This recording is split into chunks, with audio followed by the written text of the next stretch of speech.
le président de la Fédération de Russie, Vladimir Vladimirovitch Poutine.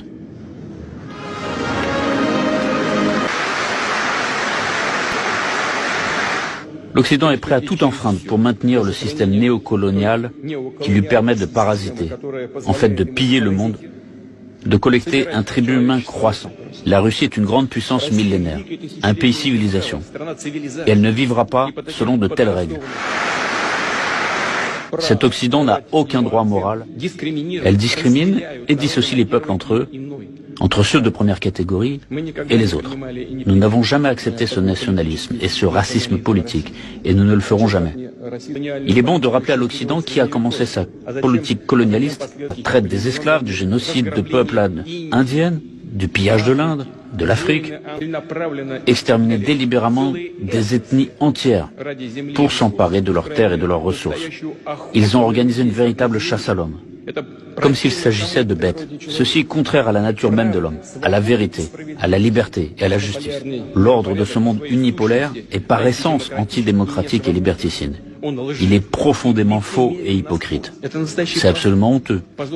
Honteux pour ceux qui le font, honteux pour ceux qui, comme des esclaves, avalent en silence et sans broncher cette insolence. Le diktat américain repose sur la force brute, la loi du plus fort. Tous les pays qui disposent ou cherchent à disposer d'une véritable souveraineté stratégique et sont capables de défier l'hégémonie occidentale sont automatiquement considérés comme ennemis. C'est sur ces principes que se basent les doctrines militaires des États-Unis et de l'OTAN, qui exigent ni plus ni moins qu'une domination totale. Les élites occidentales présentent leurs projets néocoloniaux d'une manière aussi hypocrite, prétendant avoir un esprit pacifique,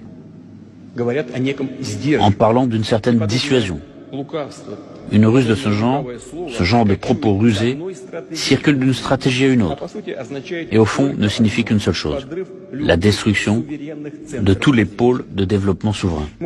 Comme le disait Goebbels, plus le mensonge est gros, plus il passe. Ils agissent selon le même principe. La Russie comprend sa responsabilité devant la communauté internationale et fera tout pour ramener ses têtes brûlées à la raison.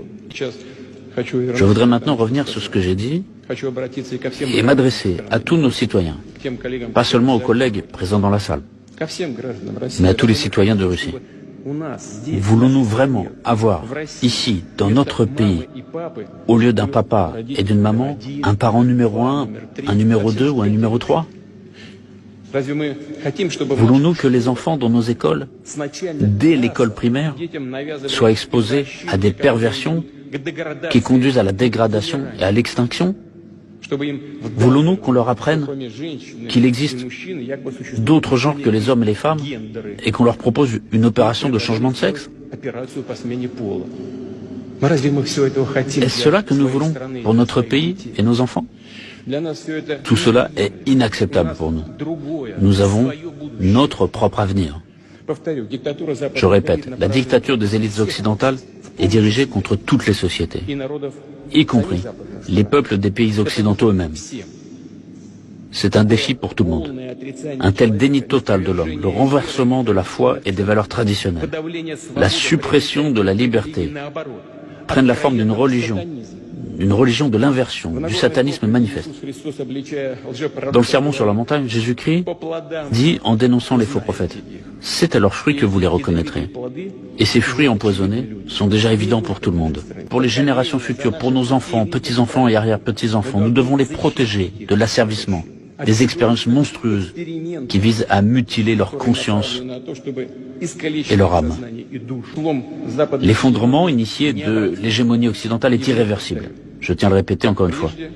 Il n'en ira plus comme auparavant.